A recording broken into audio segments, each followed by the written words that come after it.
Hello friends, दर्शित classes में आप सभी का स्वागत है। और आज हम लोग बौद्ध धर्म के बारे में फिर से करने वाले हैं।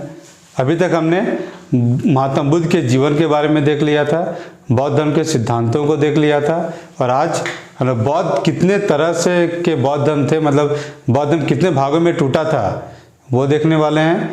और फिर बौद्ध धर्म कहाँ कहाँ फैला हुआ था वो भी देखने वाले हैं, ठीक है। और बौद्ध धर्म में कुछ कुछ चिन्ह भी हैं, तो उन चिन्हों को भी देखेंगे और किससे संबंधित थे, क्या थे, तो वो भी देखेंगे, ठीक है। तो अभी शुरू करते हैं कि कैसे कैसे बटे थे और क्या थे, बेसिक स्टार्टिंग, ठीक है। तो शुरुआती दौर में कि बौद्ध धर्म को देखिए, तो जो द्वितीय बौद्ध धर्म के 4 बौद्ध संगति हुए थे, सभी को पता होगा। तो 4 में से दूसरे वाले और चौथे वाले, ये दोनों में बौद्ध धर्म टूटा था। कैसे टूटा था तो वो देखते हैं। तो दूसरा बौद्ध संगति,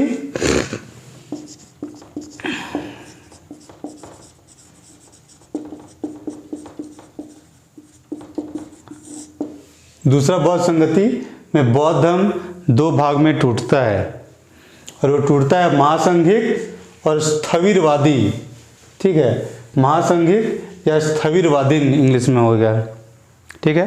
तो ये दोनों में टूटता है, और इसी को महासंघिक को आचार्यवाद भी कहा जाता है, और स्थविरवादी को आपका थेरवाद भी कहा जाता है। थेरवाद पे बहुत बार क्वेश्चन आता है कि थेरवाद किससे संबंधित है, ठीक है। तो उसमें आपको चुनना होता है कि थेरवाद किससे संबंधित है, ठीक है। जैसे जैन धर्म का भी फेमस क्वेश्चन है कि शादवाद किससे संबंधित है, तो वो जैन धर्म में चला जाता है। उसी तरह से थेरवाद किससे संबंधित है, तो ये आपको बौद्ध धर्म में चला आता है, ठीक है। तो सेकंड बुद्धिस्ट काउंसिल या द्वितीय बौद्ध संगति में बौद्ध धर्म 2 भाग में टूटता है। एक है महासंघिक, दूसरा है स्थविरवादी। महासंघिक को आचार्यवाद कहा जाता है और स्थविरवादी को थेरवाद कहा जाता है, ठीक है। और ये जो महासंघिक है ये आपका पूर्वी भारत में रहता है। ये स्थविरवादी या थेरवाद है, ये आपका पश्चिमी भारत में रहता है, फैलता है मतलब, ठीक है। ऐसे अगर छोटा सा मैप बना दें,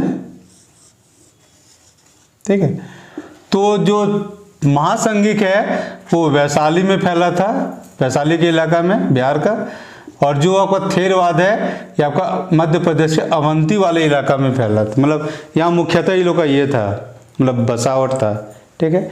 बाद में जो महासंघिक है आपका आंध्र प्रदेश के, आपका क्या कहते हैं, एक नागार्जुनकोंडा है और एक अमरावती है। नागार्जुनकोंडा और अमरावती तक ये फैलता है, ये आपका महासंघिक, ठीक है। और जो थेरवाद है आपका पश्चिमी भारत में फैलता है, और कुछ हद तक आपका नीचे भी आएगा, कुछ हद तक पूरे उत्तरी भारत को यही कवर करता है। और जो तृतीय बौद्ध संगति हुआ था, जो कि सम्राट अशोक ने करवाया था, तो उसमें थेरवाद लोग ही हावी था, और इसमें महासंघिक लोग को मतलब पार्टिसिपेट नहीं किया था, नहीं बुलाया गया था, बहिष्कार किया गया था उनका। थेरवादियों का मेनली था वो, मतलब तृतीय बौद्ध संगति, ठीक है। और इस समय तक एक चीज याद रखिएगा कि जो महासंघिक है और जो स्थविरवादी है, ये दोनों के बीच में डिफरेंसेस थे, लेकिन ये लोग का जो सिद्धांत था वो बेसिकली था कि वो हीनयान वाला ही था। हीनयान जिस तरह से सोचता था उसी तरह से महासंघिक और स्थविरवादी ही सोचता, मतलब ब्रॉड कैटेगरी है ये, इसी से आपको ये कर सकते हैं। जो महायान का जो कॉन्सेप्ट है उसमें कॉन्सेप्ट काफ़ी हद तक बदल जाता है, और वो कॉन्सेप्ट आपका आता है चतुर्थ बौद्ध संगति में। तो जो 4th बुद्धिस्ट काउंसिल है, 4th बुद्धिस्ट काउंसिल,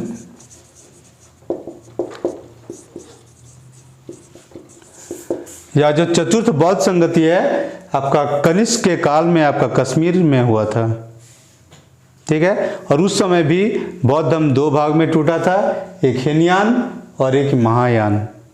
तो अभी तक बौद्ध धर्म का जो सिद्धांत चलता आ रहा था, किस पे चल रहा था, तो हीनयान के टाइप का, उसी तरह का सिद्धांत था इनका। और ये महासंघिक और स्थविरवादी कुछ वैसा ही सिद्धांत वाले थे, ठीक है, हीनयान और महायान, ठीक है। और ये जो स्थविरवादी थे ना, तो ये भी टूटे थे वैसे। महासंघिक आपका 7 भाग में टूटा था और स्थविरवादी आपका 11 भाग में टूटा था, ठीक है। अलग अलग सबसेक्ट बने थे। और इन्हीं में से कुछ लोग ऐसे थे जब उन कुछ मतलब सबसेक्ट ने कुछ सिद्धांत ऐसे अपनाए जो कि महायान के रूप में विकसित होगा बाद में, ठीक है।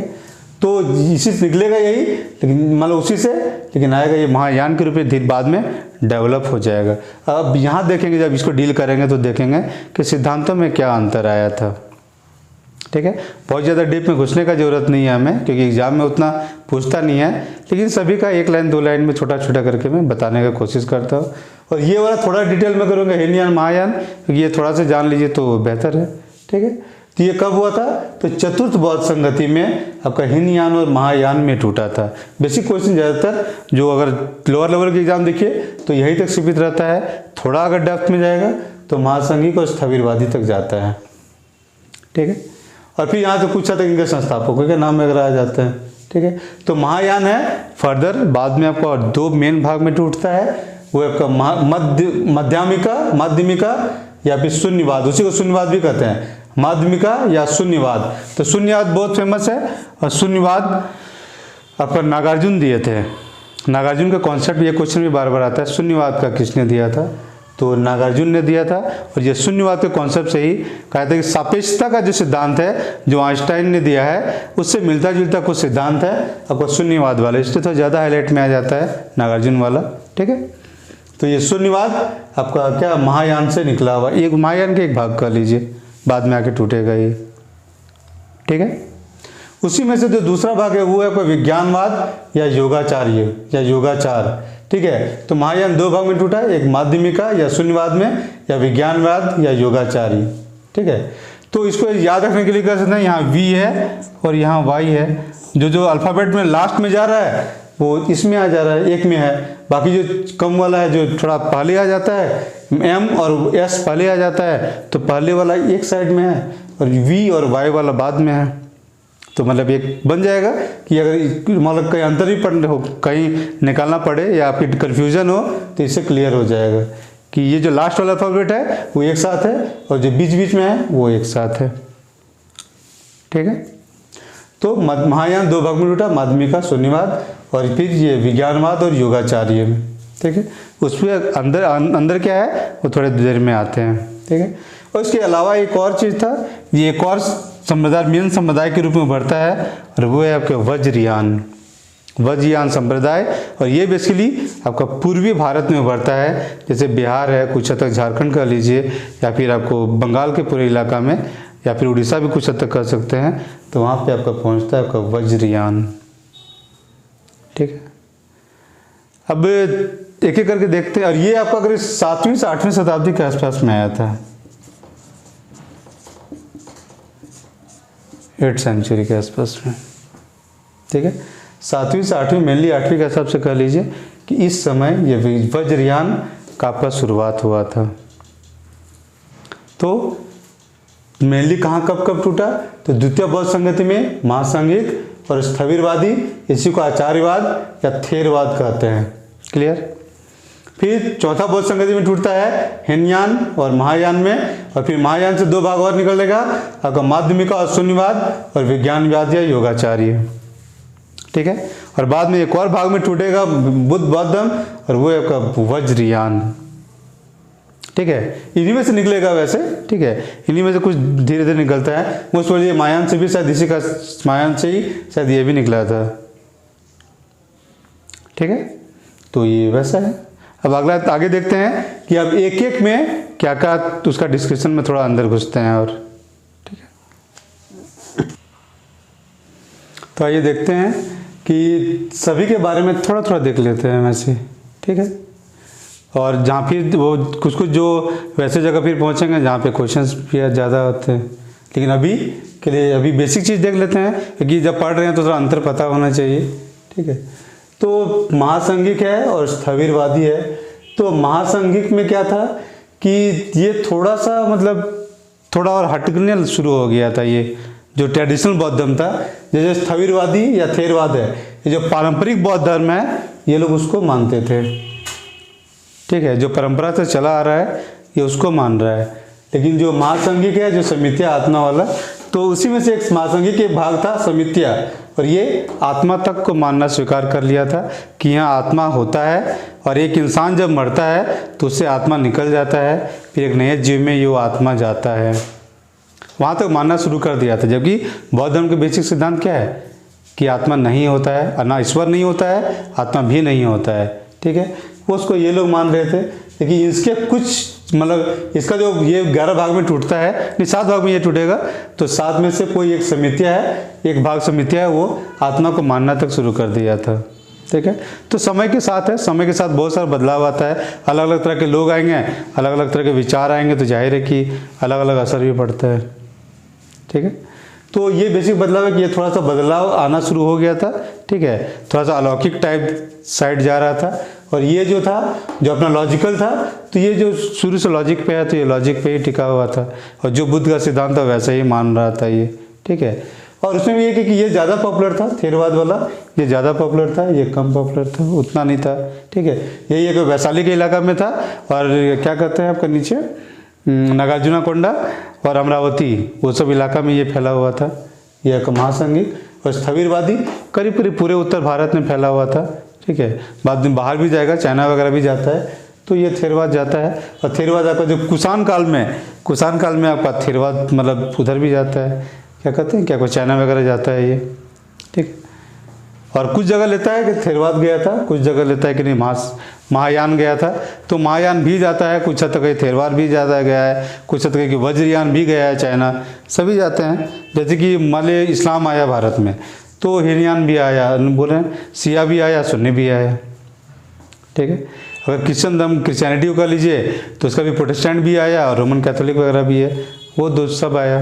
तो उसी तरह से ये जो यहाँ से भी बाहर फैला तो सभी फैलता है, लेकिन मेनली जो चाइना वगैरह के इलाका में गया है वो आपका महायान गया है और आपका वज्रयान गया है, ठीक है। चलिए, और उसके बाद वाला भाग में था कि हीनयान और महायान पे ये था, ठीक है। तो हीनयान और महायान का एक थोड़ा सा बेसिक अंतर देख लेते हैं। तो पहला अंतर तो ये कि मुक्ति का जो मार्ग है, जो आपको मोक्ष का मार्ग बताता है, उसी में अंतर है दोनों में। हीनयान कहता है कि आपको खुद के अपने प्रयास करने पड़ेंगे, मतलब इंसान को अपने जीवन में आत्मनियंत्रण का जरूरत पड़ता है, या खुद को कष्ट झेलते हुए मेहनत करना पड़ता है, तब जाके आपको मुक्ति मिलेगा, ठीक है। देखिए महायान क्या कहता है, इधर है कि गुणों का हस्तांतरण या भक्ति, ठीक है। जैसे था क्या कि महायान आपका बुद्ध को तो मानता है, ठीक है, लेकिन उनको एक दिव्य पुरुष के रूप में लेके चला जाता है वो, ठीक है। और यहाँ तक महायान मानने लगता है कि वो पूरे ब्रह्मांड के एक एक कण कण में व्याप्त हैं, वहाँ तक वो पहुँचा देते हैं बुद्ध को, ठीक है। लेकिन हीनयान उसको एक ऐतिहासिक पुरुष ही मानता है। जैसे हम लोग इंसान के रूप में पैदा हुए हैं, तो महात्मा बुद्ध की इंसान के रूप में पैदा हुए थे, ये कौन मानता है? हीनयान मानता है। सेकंड पॉइंट वही था, ऐतिहासिकता।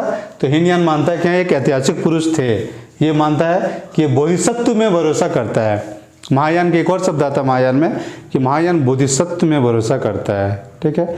उसमें अलग अलग और कल्पना किया गया है, तो उसमें से एक कल्पना ये है कि पूरे ब्रह्मांड के कण कण में व्याप्त हैं बुद्ध, ठीक है। और इसको धर्म काया भी कहा, 3 काया का वहाँ पे चर्चा है, एक धर्म काया है और एक संभोग काया है और एक निर्वाण काया है, ठीक है। तो जो धर्म काया है उसने बताया कि पूरे ब्रह्मांड में व्याप्त हैं आपके बुद्ध, ठीक है। तो जो ईश्वर का कॉन्सेप्ट है वहाँ तक लेके चला जा रहा है ये, कैसे कि हिंदू धर्म में कहते हैं ईश्वर कण कण में व्याप्त है पूरे ब्रह्मांड में, उसी तरह से बुद्ध को भी जो पूरे कण कण में व्याप्त करवाया है। कौन करवाया है? तो महायान किया है ये, ठीक है। चलिए आगे देखते हैं। उसके बाद अरहत है, तो मान लो जो बड़ा संत टाइप का जो या जो कुछ हासिल किया हुआ चीज़ है, मतलब उसी धर्म के अंदर कोई बड़ा संत बन जाता है, तो वो कैसे बनेगा? तो इसके लिए कि हीनयान में है कि आपको नियमों का पालन करना पड़ेगा, अपने आत्मनियंत्रण कंट्रोल, तो वो आप में होना चाहिए, तभी आप संत वगैरह अच्छा ऊंचा पद तक पहुंच सकते हैं। और इसमें था कि किसी को भी आपका मोक्ष वगैरह मिल सकता है या अच्छा पद तक जा सकते हैं। और इसमें क्या है, इसमें भक्ति के बारे में बताया जाता था। क्या कहा? ये महायान भक्ति सेंट्रिक था कि आपको भक्ति रखना है, डिवोशन रखना है बोधिसत्व के प्रति, और बोधिसत्व के प्रति अगर डिवोशन रखेंगे तो जाहिर कि बोधिसत्व आपको आशीर्वाद देगा और आपको फल प्राप्त होगा। इसका महायान के एक तरह से ये भी मानना था कि जितना मेहनत करना है, तपस्या करना है, त्याग करना है, वो बोधिसत्वों ने कर लिया है, ठीक है। और आप बोधिसत्व की भक्ति करते हैं तो वो आपको गुणों का हस्तांतरण कर देगा और आपको उसका फायदा मिल जाएगा, आपको उतना मेहनत करने का जरूरत नहीं है। लेकिन हीनयान कहता है कि हर इंसान जो भी मोक्ष वगैरह पाना चाहता है उसको आपको खुद मेहनत करना पड़ेगा, खुद कष्ट झेलना पड़ेगा, खुद दिमाग, अपने खुद के दिमाग का विकास उसे खुद ही करना पड़ेगा। यहाँ कहता है कि नहीं, आशीर्वाद मिल जाएगा तो आपका भला हो जाएगा। हीनयान माया, ये अंतर है दोनों का, ये पे, ठीक है। चलिए अब उसके बाद है कि हीनयान मानता है कि पूरा संसार आपका दुखमय है। 4 आर्य सत्य पढ़े थे बौद्ध धर्म में। पहला वाला क्या था? दुख, मतलब दुख, संसार दुखमय है, संसार में दुख ही दुख है, ठीक है। तो उस वाले सिद्धांत को कौन मान रहा है? तो आपका हीनयान मान रहा है कि संसार दुखमय है। महायान क्या मानता है कि ये थोड़ा आशावादी है, जीवन को आशावादी दृष्टिकोण से देखता है, मानता है कि नहीं, पूरा दुनिया या सृष्टि जो भी दुनिया में काम होते रहता है सब दुखमय नहीं है, ठीक है। उसके बाद भाषा है, तो भाषा में है कि हीनयान आपका पाली को अपनाता है। जितने किताब वगैरह लिखे गए हैं इसके पाली में मतलब लिखे गए हैं और पाली में ही अपने धर्म का प्रचार करता था, ठीक है। महायान है तो महायान आपका संस्कृत को लेकर चला था और संस्कृत के थ्रू से ये प्रचार भी कर रहा था। और आपका बुक्स भी जो ज़्यादातर मिलते हैं वो संस्कृत में ही मिलते हैं। सिर्फ एक बुक है महायान का, सिर्फ एक बुक है और वो आपका मिलिंद पन्हो,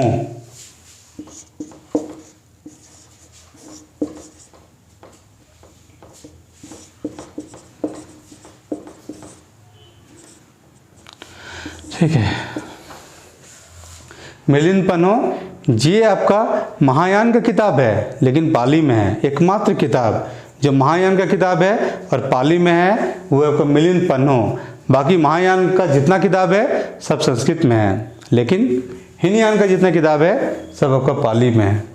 और महात्मा बुद्ध देखिए जो प्रचार कर रहे थे, किस में कर रहे थे? तो पाली भाषा का उपयोग करते थे क्योंकि आम जन का भाषा था, ठीक है। जैसे मान लिया अभी कोई धर्म आता है और वो अगर प्रचार करना शुरू करेगा तो जाहिर कि अगर नॉर्थ इंडिया में आते हिंदी में प्रचार करेगा क्योंकि हिंदी को आम जन समझ रहा है। अब वो सोचेगा नहीं संस्कृत में प्रचार करेंगे, आम जनता संस्कृत समझता ही नहीं है तो प्रचार कैसे होगा, या सोचेगा इंग्लिश में प्रचार करेंगे तो वो भी संभव नहीं है उतना ही से, क्योंकि आम जन के भाषा में प्रचार कीजिए आपका ज़्यादा तेज़ी से फैलेगा जिसको आम जनता समझ सकता है, ठीक है। उसी तरह दक्षिण भारत में जाएगा तो वहाँ का तमिल, तेलुगु, मलयालम में प्रचार करेगा तो ज़्यादा तेज़ी से फैलेगा, ठीक है। आपको दूसरा धर्म लैंग्वेज और यूज करेगा तो ज़ाहिर है उसे फैलने में टाइम लगेगा, ठीक है। तो इसीलिए तो जो फैला है, जो ढंग से तुरंत तेज़ी से फैला, वो हमेशा आम जनता के धर्म मतलब लैंग्वेज का यूज़ करता है, ठीक है। तो ये थे कुछ बेसिक अंतर कि मुक्ति का मार्ग में क्या क्या वो खुद ही कोशिश करना है। यहाँ पे गुणों का हस्तांतरण कर देगा, कौन करेगा? बोधिसत्व करेगा, ठीक है। बोधिसत्वों की मतलब महायान में बोधिसत्वों का पूजा होता था। ये भी क्वेश्चन आता है बोधिसत्व का पूजा किस में होता था? तो महायान में होता था, ठीक है। नियमों का पालन करना है, यहाँ सभी लोग मोक्ष प्राप्त कर सकता है।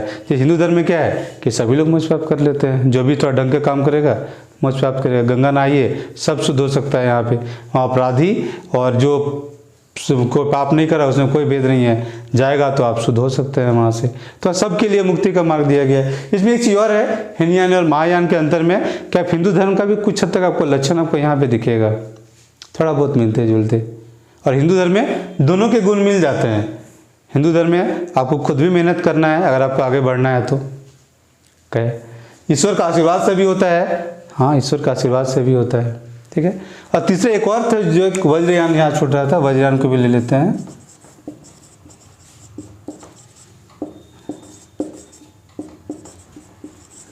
ठीक है, इसमें माना गया था कि आपको जादू से या जादू का उपयोग करके आपको मोक्ष हासिल करना, मतलब मोक्ष मिलेगा, ठीक है। एक मान रहा है आपके स्वयं के कर्मों से, एक मान रहा है आशीर्वाद से या भक्ति से, भक्ति कीजिएगा तो आशीर्वाद मिलेगा तो आपका मोक्ष मिल जाएगा। तीसरा वज्रयान कि अगर जादू टोना का प्रयोग करेगा तो भी आप मोक्ष प्राप्त कर सकते हैं, ये वज्रयान में था।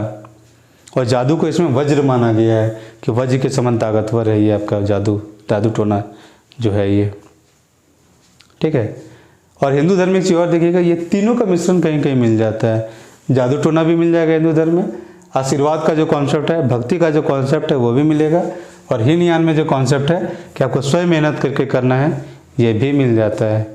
तो ये लोग को देखिए कि लोग 3 शाखा में मतलब 3 अलग अलग चीज़ को मान रहा है, और हिंदू धर्म तीनों को फेंट के मतलब मिक्स जूस करके अब तीनों के एक साथ दे देता है एक तरह से। ठीक है, तो एक मेरा बात, मेरा खुद का एनालिसिस है, ये बुक में नहीं मिलेगा। ये मैंने चूंकि तीनों को देखा तो लगा कि हाँ ऐसा कुछ हिंदू धर्म में वैसे है, तो मैंने इसे एक को रिलेट करने की कोशिश किया कि मे भी आप उससे ज़्यादा रिलेट कर पाएँ और इसे समझ पाएँ। ठीक है, तो चलिए इसे आगे देखते हैं। चलिए आइए अब देखते हैं कि हीन यान से संबंधित कुछ चिन्ह हैं, ठीक है, जो कि एग्जाम में आते रहता है, तो उसको डिस्कस कर लेते हैं एक एक करके वैसे। ठीक है, और बार बार आपको छोटे से बड़े एग्जाम सब जगह दिखता है वैसे, तो देख लीजिए। ठीक है, कुछ तो एग्जाम में है, कुछ आते हैं, कुछ नहीं भी आते हैं, तो मैंने दिया है क्योंकि कब वो आ जाए उसका ठिकाना नहीं होता है वैसे। जैसे धीरे धीरे आजकल क्वेश्चन और डीप अंदर घुस रहा है, तो मे भी इनमें से किसी, जैसे स्तूप वाला है बहुत कॉमन क्वेश्चन है, गर्भ में आता है बहुत कॉमन क्वेश्चन है। ठीक है, लेकिन दूसरे वाले भी तो आ ही सकते हैं। ठीक है, तो मैंने सभी को ले लिया है वैसे। ठीक है, तो देखते हैं हीनयान में, इसलिए हीनयान से संबंधित है। देखिए जो चिन्हों का जो पूजा होता है वो हीनयान में होता है। महायान में बुद्ध का जो मूर्ति मिलता है, बुद्ध का मूर्ति जैसे ही मिले, मान लीजिए महायान से संबंधित है या फिर वज्रयान वगैरह से संबंधित है। ठीक है, लेकिन जो अगर चिन्ह का पूजा हो रहा है तो आपका हीनयान से संबंधित है।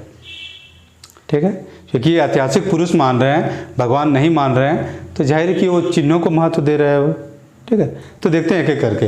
तो हाथी किसका मतलब सिंबल है, तो वो गर्भ में जो आ जाते हैं उस चीज़ को वो मतलब वो प्रतीक है, गर्भ में आने का प्रतीक क्या है, तो हाथी है।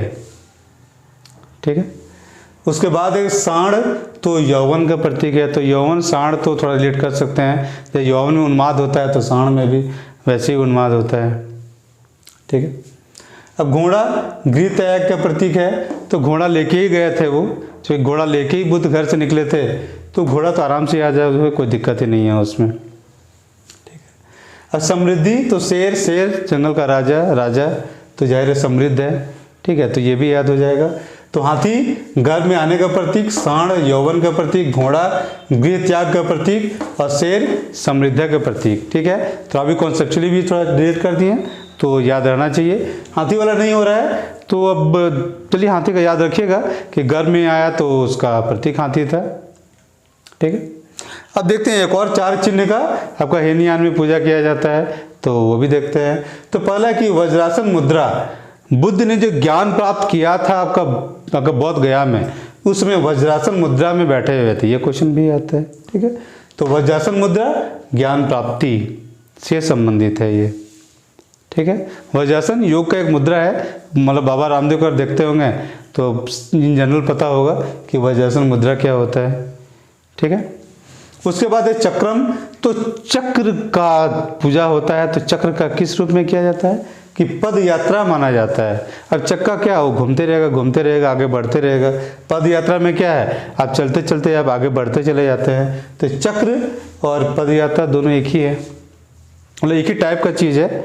ठीक है, ये चक्र से भी आगे बढ़ रहे हैं, मतलब चक्र मतलब चक्का, चक्रम का लीजिए तो चक्का है बेसिकली ही, तो चक्का को पद यात्रा तो रिलेट हो जाता है, मतलब आगे बढ़ रहा है दोनों।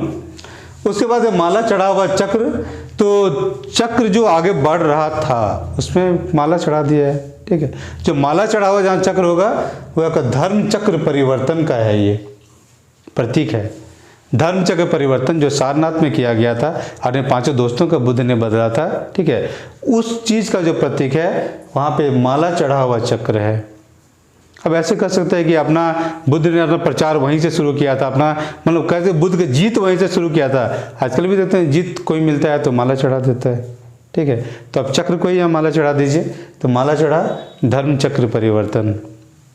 ठीक है, अब इसके बाद आते हैं स्तूप, तो मृत्यु, ये तो बहुत फेमस क्वेश्चन है। स्तूप किससे मतलब किसका प्रतीक है, तो स्तूप आपका बुद्ध के मृत्यु का प्रतीक है। क्वेश्चन आता है बुद्ध के मृत्यु का प्रतीक कौन सा है, 4 ऑप्शन रहेगा, चुनना है, तो स्तूप। ठीक है, स्तूप इसलिए भी होता है कि बुद्ध के जाते जो अस्थियां हैं, आपका अस्थियों को मतलब शुरुआती दौर में 8 स्तूप के नीचे रखा गया था, और फिर बाद में बहुत सारे बोधिसत्व मतलब अलग अलग आचार्य आते चले गए, उनके हिसाब से फिर अलग अलग स्तूप बनते चले गए, और फिर राख से फैलते चला गया। मतलब ज़्यादातर मतलब स्तूप के नीचे राख होता है वैसे। ठीक है कि तो वैसे ही। और चूँकि स्तूप के नीचे राख होता है, मरने के बाद ही राख बनेगा, तो ये स्तूप, ठीक है। तो ये हो गया वज्रासन, ज्ञान प्राप्ति, चक्रम, पदयात्रा, आगे बढ़ रहा है, माला चढ़ा हुआ चक्र, मतलब ऐसा चक्र जो पूरा चीज़ को बदल देता है, तो धर्म के चक्र को वो परिवर्तन कर दे रहा है। उसके बाद स्तूप, मृत्यु का, ठीक है। अब इसके अलावा है कि कुछ जगहों का भी वो लोग मान्यता बहुत इंपॉर्टेंस देते हैं हीनयान वाले, ठीक है। तो उन जगहों को भी देख लेते हैं, इनके ऐसे कहे कि पूरे बौद्ध धर्म में ही महत्व मिलता है उन जगहों को, ठीक है। तो बेसिकली 8 जगह हैं, तो उन 8 जगहों को देख लेते हैं। यहाँ से भी क्वेश्चन आता है वैसे, तो देख लीजिए। तो अष्ट महास्थान, तो उसमें आता है एक आपको लुम्बिनी। तो लुम्बिनी में पैदा हुए थे, ऑब्वियसली इंपॉर्टेंट है। बोध गया, तो बोध गया में ज्ञान प्राप्ति हुआ था, इंपॉर्टेंट। सारनाथ, पहला बार उपदेश दिए थे, धर्मचक्र परिवर्तन वही हुआ था, तो इंपॉर्टेंट है धर्म सारनाथ। कुशीनारा, तो कुशीनारा में उनका मृत्यु हुआ था, तो इंपॉर्टेंट। श्रावस्ती, तो श्रावस्ती में बुद्ध ने अपना सबसे ज़्यादा समय बिताया था, अपना 21 वर्षा काल, 21 साल जो वर्षा का जो काल होता है, 3 महीना वो रेस्ट करता था, 21 साल वो मतलब श्रावस्ती में ही बिताए थे, तो बहुत ज़्यादा टाइम दिए थे, तो वो इम्पोर्टेंट हो गया। उसके बाद राजगिरी, तो मगध राज का राजगिरी आपका राजधानी था, और यहाँ से बहुत ज़्यादा उनको क्या कहते हैं कि सम्मान मिला था, या फिर उनको पैट्रोनाइज कहते हैं, क्या कहते हैं उनको, वहाँ से धन या जो के लिए संगठन बनाने में मदद किया था, तो वो आपको राजगिरी से हुआ था। वैशाली, तो वैशाली उनके घर के कुछ दूरी पे बगल पे ही है, तो जाहिर है कि वो वहाँ से भी बहुत ज़्यादा मदद मिला था। वजीर संघ था वहाँ पे, एक संघ में बटा हुआ था, तो साकीगण भी उसी का एक संघ था, तो वहाँ से इनको इम्पोर्टेंस हो जाता है इसका, वैशाली का। तो राजगिरी, वैशाली तो हो गया। बाकी संकिसा, तो संकिसा आपका पड़ता है आपका फर्रुखाबाद डिस्ट्रिक्ट यूपी में।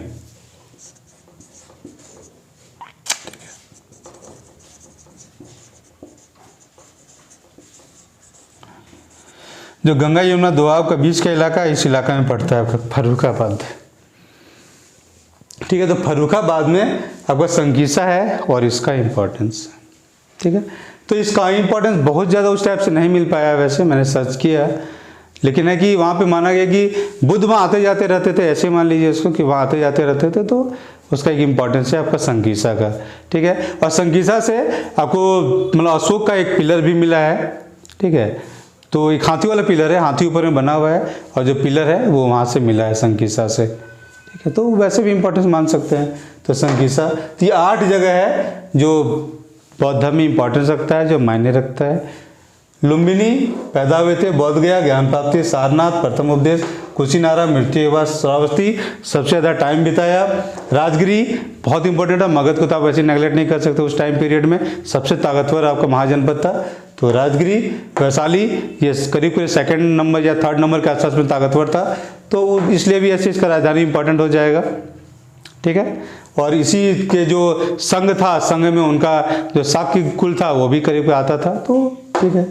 संकिसा, बुद्ध आते जाते रहते थे, ऐसे मान लीजिए, तो यहाँ इंपॉर्टेंट है। तो ये हो गया 8 जगह जो बुद्ध के जीवन में इम्पोर्टेंस रखते थे। ये सब किससे ज़्यादा संबंधित है? हीनयान से संबंधित है। क्वेश्चन आता है तो याद रखने की कोशिश कीजिएगा, और कुछ हद तक तो मैंने एक्सप्लेनेशन दिया, कोरिलेट करने की कोशिश किया है, तो आशा करते हैं कि आप सभी को याद हो जाएगा आसानी से, ठीक है। अब चलिए आगे देखते हैं।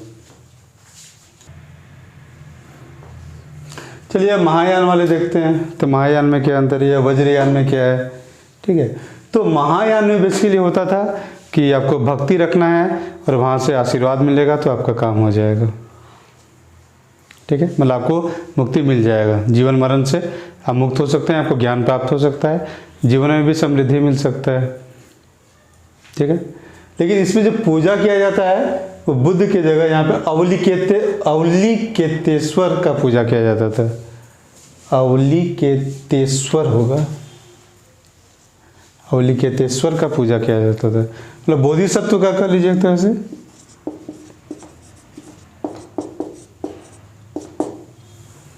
ठीक है।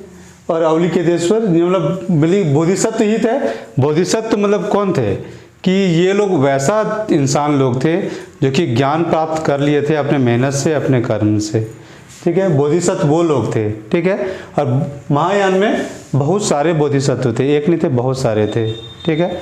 उनमें से जो एक था वो था आपका अवलिकेतेश्वर, और ये सबसे प्रमुख और सबसे पावरफुल माने जाते, मतलब सबसे महत्वपूर्ण माने जाते थे महायान में, और इनका पूजा बहुत ज़्यादा होता था। क्वेश्चन आता है अवलिकेतेश्वर का पूजा किस में होता था, तो महायान या फिर बौद्ध धर्म में आपका अवलिकेतेश्वर का पूजा होता था। ठीक, जो पद्म पानी भी कहा जाता है, मतलब अपने से नीचे वाला इंसान को बहुत अच्छे नज़र से देखते थे ये। ठीक है, लेकिन इसमें अलग अलग तरह के और भी हैं, बस मैं बता रहा हूँ, मतलब एग्जाम पॉइंट ऑफ व्यू से उतना इंपॉर्टेंट नहीं, बस ये जानकारी के लिए कि जैसे इसी में कुछ बोधिसत्व तो ऐसा भी है जो हाथ में वज्र लेके भी चलता है कि जाके किसी को सजा दे सकता है। कुछ बोधिसत्व तो ऐसा भी है जो एक हाथ में तलवार और एक हाथ में किताब लेके भी चलता है, तो वैसा भी बोधिसत्व हमें मिलता है। एक देखिए, अब देखिए तुलना करके, एक महात्मा बुद्ध का जो टोटल सिद्धांत था कि अहिंसा का आप पूरी तरह से पालन कर रहे थे, अब जो बोधिसत्व में देखिए कैसे कैसे बदलाव आना शुरू हो जा रहा था। महात्मा बुद्ध ने अंगुलीमाल को अपने बात से सुधार लिया था, उनको कोई हिंसा करने का कोई ज़रूरत नहीं पड़ा था, अपने कन्विंसिंग पावर से ही उसे बदल दिया था, और डाकू से उसे एक सन्यासी में बदल दिया था।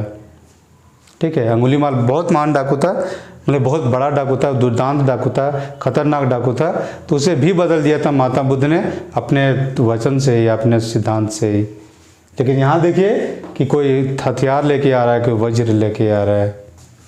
ठीक है, तो बोधिसत्वों का यहाँ अलग अलग तरह से वज्र क्या है, सजा देने के लिए उसका ज़रूरत है, तो सजा देने के लिए वहाँ सजा का कोई ज़रूरत नहीं था। ठीक है, जैसे हिंदू धर्म में देखिए कि राम ने रावण को मारा था, उसका वध किया था, कृष्ण ने कंस को मारा था, उसका वध किया था, बुद्ध ने अंगुलीमाल को मारा नहीं था, उसके सोच को सुधार दिया था। तो अंतर है, अपना अपना तरीका है किसी चीज़ को ख़त्म करने का। ठीक है, तो यहाँ देखिए बोधिसत्व आ रहे हैं और हथियार के साथ आ रहे हैं, किसी के हाथ में वज्र है, किसी के हाथ में तलवार भी है। ठीक है, ये चीज़ है कि जो बोधिसत्व है इसी में 5 महान बोधिसत्व का चर्चा किया गया है। उसमें से जो एक बोधिसत्व है वो है जो स्वर्ग में रहता था, ऐसा बुद्ध जो स्वर्ग में रहता था। अब स्वर्ग इसको किसको कहते हैं ये तो इनका कल्पना है, वो मुझे नहीं पता है वैसे। ठीक है, लेकिन मानते थे कि एक ऐसा बुद्ध जो स्वर्ग में रहता है, और उस स्वर्ग में रहने वाले बुद्ध को अमिताभ कहा जाता था।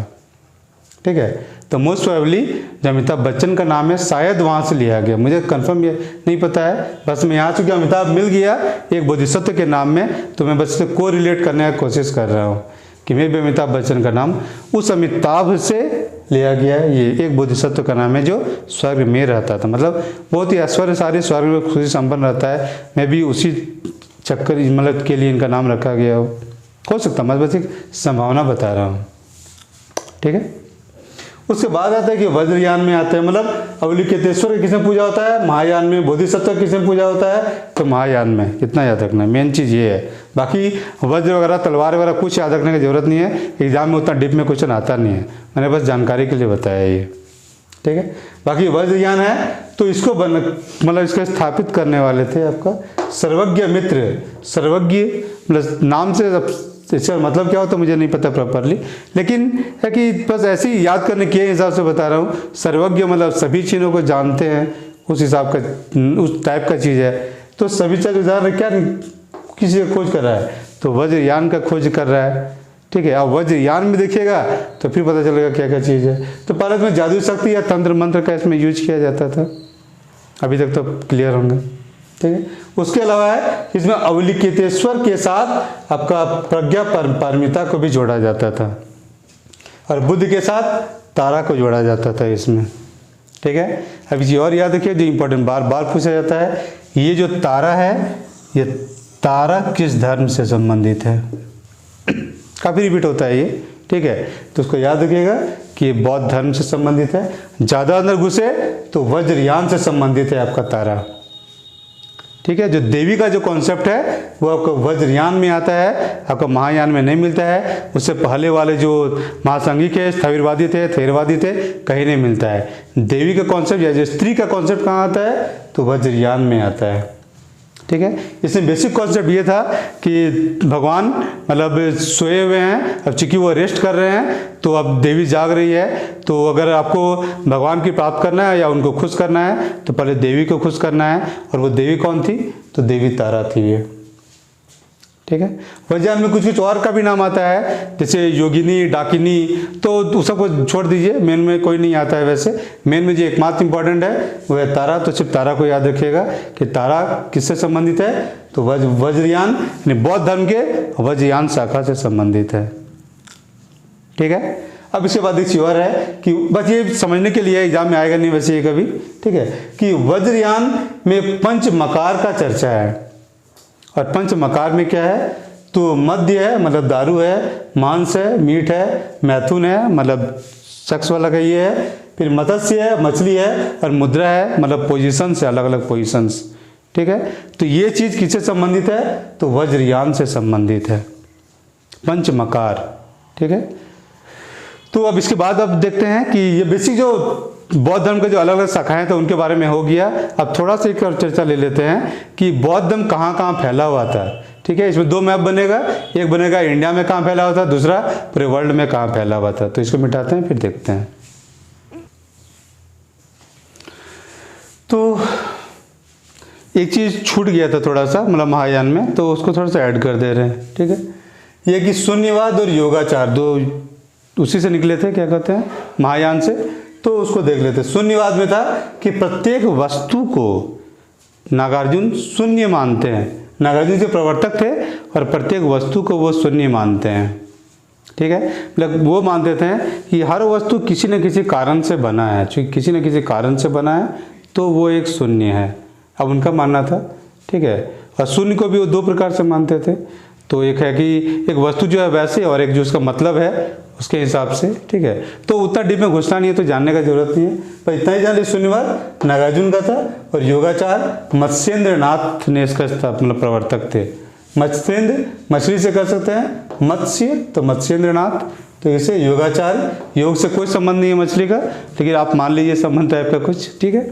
और ये योगाभ्यास पे जोर देता था, योगाचार योगाभ्यास पे जोर देते। ये विज्ञानवाद भी है, और ये योगाचार को विज्ञानवाद भी कहते थे, और विज्ञान को बहुत महत्व देते थे। ये किसी बाहरी सत्ता को इसमें स्वीकार नहीं किया जाता था, इसमें विज्ञान का सोच या तर्क शक्ति के आधार पर माना जाता था, ठीक है। तो योगाचार और शून्यवाद ये महायान से संबंधित है, ये छूटा हुआ था तो इसको बता दिए, ठीक है। शून्यवाद का नागार्जुन, योगाचार का जो आपका मत्स्येंद्र नाथ, ठीक है। अब आते हैं मैप में, देखते हैं कि इंडिया में कहाँ कहाँ पहले थे, कहाँ इंपॉर्टेंट जगह था। कुछ तो मैंने बताया पहले, कुछ और हैं जो बता देते हैं। ये कश्मीर, तो कश्मीर काफ़ी इंपॉर्टेंट था। यहाँ पे एक आदमी संत गया था और बहुत सारे बोधिसत्व को वहाँ से लेके आया था कश्मीर से, तो इंपॉर्टेंट जगह है। कन्नौज में था, यूपी में देखिए कन्नौज है, मथुरा है, कौशाम्बी है, तो ये सब इंपॉर्टेंट जगह थे, ठीक है। कन्नौज क्योंकि हर्ष का कैपिटल हो जाता है वहाँ पे। मथुरा तो ये क्या कहते हैं, कनिष्क के टाइम में उसे एक तरह का दूसरा कैपिटल था उसका, और बहुत ज़्यादा बड़ा कला का केंद्र था मथुरा, ठीक है। तीसरा है कौशाम्बी, तो कौशाम्बी है कि वहाँ पे आपको कौशाम्बी मतलब आपका ये इलाहाबाद का इलाका है, ठीक है। कौशाम्बी पहले इलाहाबाद के इलाका उसी आसपास में आपका कौशाम्बी था, ठीक है। और वहाँ पे कि बुद्ध आते जाते रहते थे, तो उस हिसाब से मान लीजिए कि इंपॉर्टेंट था ये, ठीक। फिर एक यहाँ पे नालंदा यूनिवर्सिटी है, उदयपुर यूनिवर्सिटी है, या मगध के इलाका में दोनों ही था, ठीक है। नालंदा तो नालंदा में था, और उदयपुरी, और ये नीचे में उदयपुरी उसके बगल में ही है, और ये आपका बिहार शरीफ में पढ़ता था, और भागलपुर में आपका विक्रमशिला यूनिवर्सिटी पढ़ता था, ठीक है। तो उस समय सोचिए कि उस समय आपका बुद्धों का मतलब बौद्ध धर्म का यूनिवर्सिटी हुआ करते थे, जहाँ पे बहुत दूर दूर से विद्यार्थी आते थे पढ़ने के लिए। पूरे भारत वाले तो पढ़ते ही थे, तो चाइना, श्रीलंका तो और जापान से, मतलब जापान तो नहीं पता, लेकिन और क्या कहते हैं ये गंधार वाला इलाका का सब आके पढ़ने के लिए आते थे, ठीक है। उसके बाद एक सोमापुरी यूनिवर्सिटी है और एक जगदल यूनिवर्सिटी है, दोनों बांग्लादेश में पढ़ता है अभी, ये उत्तरी बांग्लादेश के आसपास में पढ़ता है ये दोनों, ठीक है। सोमापुरी यूनिवर्सिटी, जगदल यूनिवर्सिटी, ठीक है। और ये बड़ा केंद्र है, मोनेस्ट्री बहुत बड़ा था वहाँ पे। तो ये सब थे आपको उस समय, मतलब बांग्लादेश तक फैला हुआ था आपका बौद्ध धर्म का ये, ठीक है। उड़ीसा में आपको धौलागिरी है, अभी भी है इसी जगह पे, एक बड़ा सा स्तूप है, माना जाता है कि अशोक ने हम जो अपना धर्म परिवर्तन किया था तो उसी जगह पे किया था, उड़ीसा में। एक टीला के ऊपर है, एक टीला का भी एक पहाड़ी, छोटा पहाड़ी है, उसके ऊपर में आपका स्तूप बना हुआ है, धौलागिरी का स्तूप, ठीक है। शायद इसको शांति स्तूप भी कहते हैं, शायद, कंफर्म नहीं है, शायद मैं बता रहा हूँ, ठीक है। तो उड़ीसा तक फैला हुआ था। यहाँ देखिए आंध्र प्रदेश में तो अमरावती है, नागार्जुना कोंडा वगैरह है, तो ये भी बहुत अच्छा जगह था और बहुत बड़ा सेंटर था आपके बुद्धों का यहाँ पे।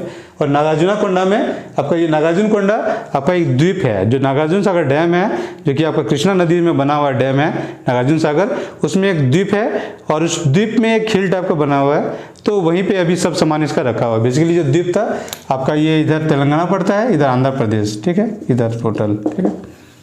तो जो दोनों का बॉर्डर के पास पड़ता है नागार्जुना कोंडा, ठीक है। और वहीं पे एक आपका एक मोनेस्ट्री था, बहुत बड़ा मोनेस्ट्री था, यूनिवर्सिटी था कर लीजिए, और वहाँ पे चाइना है, गंधार है, बंगाल है, श्रीलंका वगैरह सभी जगह से पढ़ने के लिए स्टूडेंट आते थे यहाँ पे, ठीक है। तो सोचिए उस समय काल में भी विदेश से स्टूडेंट पढ़ने आते थे। और ये किस काल का बात है? तो ये है करीब आपका सातवाहन काल के आसपास में।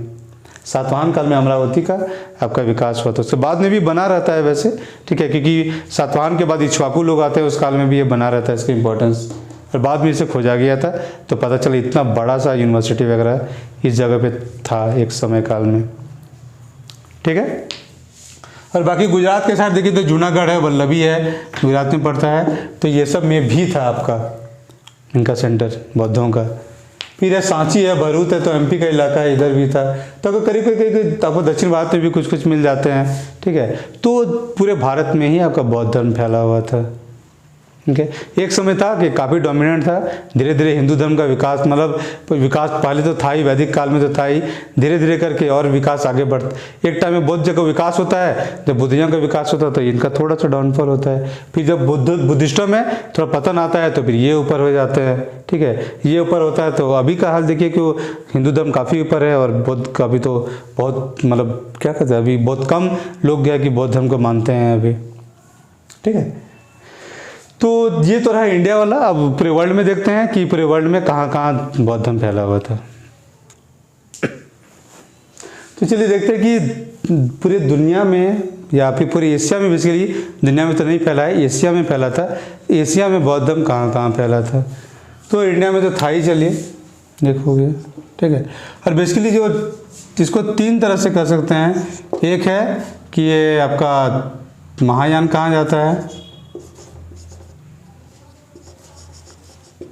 एक है कि हीनयान किधर जाता है, और तीसरा क्या को वज्रयान किधर जाता है, ठीक है। तो महायान का है कि इंडिया में तो था, क्योंकि कनिष्क बहुत बढ़ावा दिया था, तो पूरे नॉर्थ इंडिया में तो पूरी तरह से होगा। नागार्जुन चूँकि आपका सातवाहन वंश के से बहुत अच्छा संबंध था, तो अमरावती नागार्जुना कोंडा में कुछ हद तक होना चाहिए। बेसिकली वो महासंघिक था, महासंघिक लोग थे, लेकिन वज्रयान मतलब क्या कहते हैं कि महायान होना चाहिए, क्योंकि नागार्जुन वहीं से था, सातवाहन वंश से उनका संबंध था, कनिष्क से भी संबंध था उनका, एक ही टाइम पीरियड का दोनों है, मतलब नागार्जुन का। तो ये इस इलाका में तो महायान होगा, ठीक है। फिर अफगानिस्तान वगैरह में भी आपका बुद्ध का, पाकिस्तान में तो मिलता ही है, अफगानिस्तान का जो इलाका है यहाँ पे भी आपका बुद्ध का काफ़ी सारा मिलता है। बामियान का मूर्ति पे क्वेश्चन आता है, वैसे आया भी है पहले, बामियान मूर्ति कहाँ पाया गया था? तो ये अफगानिस्तान में था, क्योंकि तालिबान ने उसे उड़ा दिया था बम से, ठीक है। पाकिस्तान में हाल के दिनों में बौद्ध धर्म से संबंधित काफ़ी कुछ मिल रहे हैं, तो जाहिर है वो दिखाता है कि यहाँ भी था। मध्य एशिया का जो इलाका है, तो इस इलाका में भी बौद्ध धर्म मिला था, उसका प्रसार हुआ था, और वहाँ भी बौद्ध धर्म से संबंधित चीज़ें मिली हैं, ठीक है। चाइना में भी मिला है, कोरिया में मिला है, जापान में मिला है, ठीक है। बाकी इधर लाओस, ये क्या कहते हैं, बर्मा है, थाईलैंड है, लाओस, कंबोडिया वगैरह है, सभी जगह ये फैला हुआ था, मतलब बौद्ध धर्म। इसीलिए बुद्ध को लाइट ऑफ एशिया कहा जाता है। क्वेश्चन भी आता है, लाइट ऑफ एशिया किसे कहा जाता है? तो महात्मा बुद्ध को कहा जाता है। क्यों? क्योंकि पूरे एशिया को उन्होंने प्रकाश दिया था, लाइट दिया था, यानी ज्ञान का प्रकाश से पूरे एशिया को आलोकित किया था, ठीक है। आप देखते हैं कि महायान किधर फैला था? तो भारत में था, इधर पाकिस्तान अफगानिस्तान का कह लीजिए, मध्य एशिया में था महायान, चाइना में था महायान, ठीक है। तो मध्य एशिया, चाइना, अफगानिस्तान के इलाका और इंडिया में आपका महायान था, ठीक है। और कुछ हद तक जापान वगैरह भी कर ले सकते हैं, ठीक है। बाकी वज्रयान जो है तो वज्रयान भी इंडिया में तो था ही, बाकी आपका चाइना गया, ताइवान मतलब ये क्या कहते हैं, तिब्बत में था, चाइना में था, जापान तक ये वज्रयान भी गया था, ठीक है। बाकी जो हिनयान है तो हिनयान तो इंडिया में, साउथ में कर लीजिए कि साउथ में इसका ज़्यादा प्रसार हुआ है। महायान नॉर्थ में, इंडिया का नॉर्थ में इधर कर लीजिए तो महायान निकल जाएगा और वज्रयान जाएगा। हिनयान तो आपको इंडिया के नीचे साइड में जाएगा। एक तो हो गया दक्षिण भारत के थोड़ा सा इलाका, श्रीलंका में तो श्रीलंका में आपका हिनयान था, बर्मा में तो आपका हिनयान है, या अभी म्यांमार जिसको कहते हैं, ठीक है। यहाँ थाईलैंड है तो थाईलैंड में हिनयान था, यहाँ लाओस है, कंबोडिया वगैरह है तो यहाँ पे सभी जगह आपका हिनयान था। तो साउथ वाला जो पोर्शन है उसमें सभी जगह हिनयान फैला था, नॉर्थ वाला में आपका मेनली महायान फैला था। वज्रयान भी गया है, ऐसा नहीं कि नहीं गया है, वज्रयान भी ठीक ठाक फैला है, लेकिन मेनली महायान का गया है उधर, ठीक है। नॉर्थ में महायान, साउथ में हिनयान, बहुत आसानी से याद हो जाता है। ऊपर महायान, महा या महान कर लीजिए तो महा वाला किधर है तो ऊपर में है, साउथ में हिंद दृष्टि से देख रहे हैं, मतलब नीचे दृष्टिकोण से देख रहे हैं तो हिंद मतलब नीचे हो गया, महा मतलब ऊपर हो गया, महायान ऊपर वाले देशों में हो गया, हिनयान मतलब नीचे वाले देशों में हो गया, आराम से याद हो जाएगा, ठीक है। और वज्रयान तो ये तिब्बत, चाइना और जापान को कर सकते हैं, तो इधर आपका वज्रयान फैला था, ठीक है। तो इतना सारा हो गया, बस थोड़ा सा बचा हुआ है बौद्ध धर्म में, और वो है आपका जो बुक्स है तो या जो लिटरेचर है बौद्ध धर्म का, तो वो देखेंगे कि कौन कौन से पुस्तक आपका बौद्ध धर्म से संबंधित हैं। कुछ क्वेश्चन वहाँ से भी आते हैं तो नहीं भी देख लेते हैं। आज के लिए थैंक यू।